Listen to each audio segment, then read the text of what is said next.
ओम श्री नारायण नमो नमः। देव उठनी एकादशी। ओम नमो भगवते वासुदेवाय नमः। योगिनी एकादशी की शुभकामनाएं। एक राजा था, उसके राज्य में प्रजा सुखी थी। एकादशी को कोई भी अन्न नहीं बेचता था, सभी फलाहार करते थे। एक बार भगवान ने राजा की परीक्षा लेनी चाहिए। भगवान ने एक सुंदरी का रूप धारण किया तथा सड़क पर बैठ गए।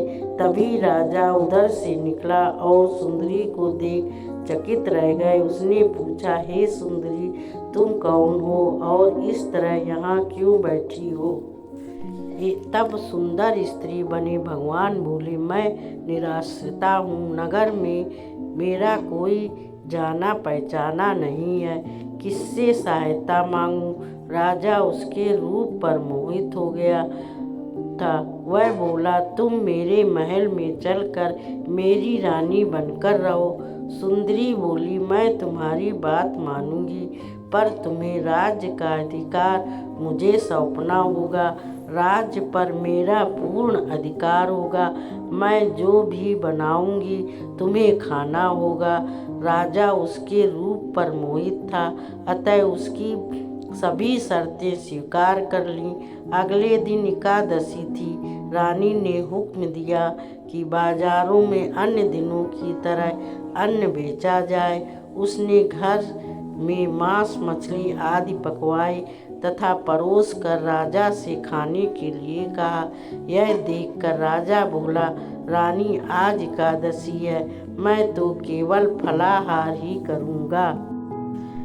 तब रानी ने शर्त की याद दिलाई और बोली, या तो खाना खाओ, नहीं तो मैं बड़े राजकुमार का सिर काट दूंगी।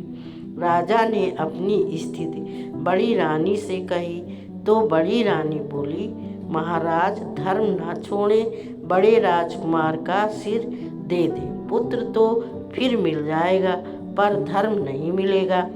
इसी दौरान बड़ा राजकुमार खेल कर आ गया।